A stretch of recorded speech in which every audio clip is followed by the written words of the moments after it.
మీరు ఓన్లీ కమిటీలో అడగగలుగుతారు, మేము చెప్పలేము ఆ రీజన్ ఏంటి అన్నది. మేము మా వైపు నుంచి మీరు నిజంగా 2005 నాటికి ఉన్నారా లేదా అది మాత్రమే మా సైడ్ నుంచి మేము ఇస్తాం. సో మీరు ఒకసారి కలెక్టర్ని గారిని కలవచ్చు, ట్రైబల్ డిపార్ట్మెంట్.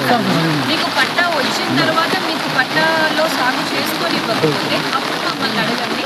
అప్పుడు మేము అందరం కూడా మీకు ఎక్కడ వచ్చింది, ఎంత ఏరియాకి వచ్చింది అన్నది చూసి మీరు ఖచ్చితంగా అందులో సాగు చేసుకోవడానికి ఉంటుంది. పట్టా వచ్చి ఉంటే. అది కాకుండా ఇంకేమైనా ఇష్యూ ఉంటే ఇక్కడ మీరు చెప్పండి. ఇష్యూ ఏం లేదు మేడం. ఇంకొకటి రోడ్ ఇంత ఘోరం నిలబడ్డ రోడ్డు వచ్చిందంటే ఇప్పుడు కలెక్టర్ గారి దగ్గరికి వెళ్ళిన